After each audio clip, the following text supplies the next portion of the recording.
Hello everybody, welcome back to another Minecraft video. Today we're going to be looking at these sets of command blocks that I have right here, what they do, and why we're going to use them. So we all know the series, the life series that Brian made, and one of the seasons was limited life, where you had 24 hours to live. If you died, you lost an hour, and I've recreated it right here. So the first commands that we're going to do, if we look in this one just turns off the command block output, which is very nice if you don't want your chat spammed all the time. So yeah, I already turned it off, so we don't need that. Now, these three command blocks right here, you can do these in chat. Here is the first one.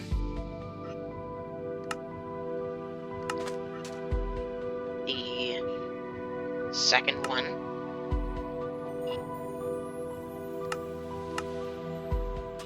And the third one.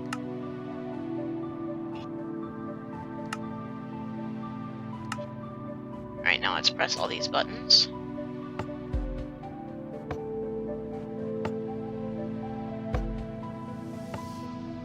And as you can see, on the right, it says time.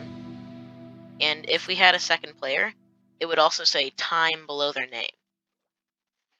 So, the next thing we do, right, so this command block starts and stops the timer. I put it as a repeating command block, and I made sure to put the delay and ticks to 20, and this is the command.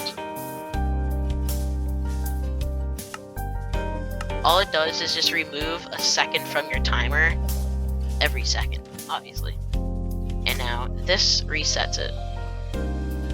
So this sets your time to 86,400 seconds, which is the equivalent to 24 hours. You can change it to half to do 12 hours, or change it to something like 3,600 to just play for 1 hour. So we're just going to reset it real quick. And you see our score popped up on the right. Now this is the time detector, which detects if your time goes below 0. Now this is the first command.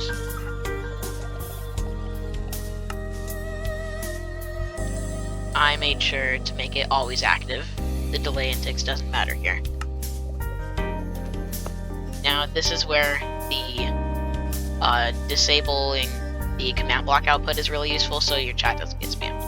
So next, out of this command block, you put a comparator into the death message, which is just this, which just sends a message into everyone's chat, and then have a comparator going out of that one into the game mode changer, which just changes the closest player into spectator mode, which will hopefully be the person who died. If not, well, then we've got a problem. So, right here, the one with the pressure plate on it, this is the respawn point, and it removes 3,600 seconds, or 1 hour, from your time.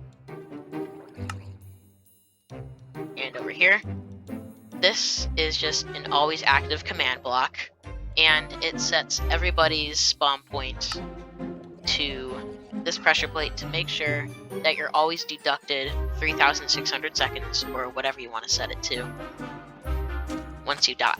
So the next thing we're going to want to do is make ticking zones, which I marked out by these honeycomb blocks.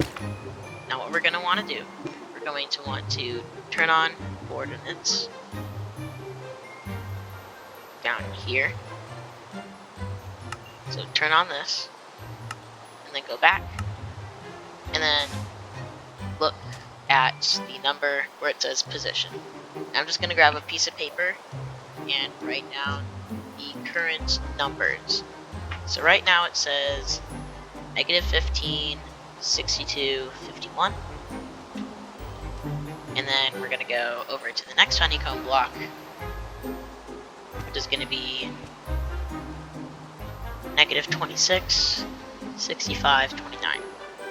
Alright, now you got those all written down. Now, the ticking areas, just make sure that these blocks don't unload once you go away from them. So they're always active. So we're just going to go to the chat, and then type /ticking area, add,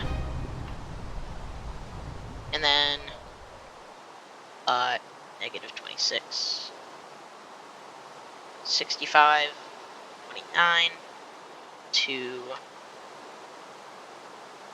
-15, 62, 51. And then we can name it, and I'm just going to name it commands. And there we go. Alright, so now we got this all set up. Now to start it, all you gotta do is just flick the lever on the start and stop command block. And then our time will start ticking, as you can see. And then this should remove enough time. Yep. Great. So whenever you die, you should end up on this pressure plate. So if we were to go into survival mode, which I'll just do real quick, then you go in here and die, eventually. Alright, now that we are about to die, alright, we died, and we should respawn right on top of this pressure plate where our time has been deducted. Great.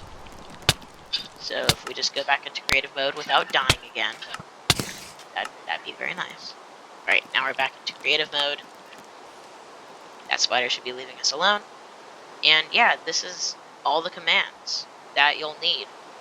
It's very simple, and because we set up the ticking zone, if we went a really long distance away, even though we've gone an extremely far distance away, it is out of our render distance, the timer is still going, which is great. So thank you all for watching, and I will have a list of all of the commands in the description, and I'll see you in the next one. Goodbye.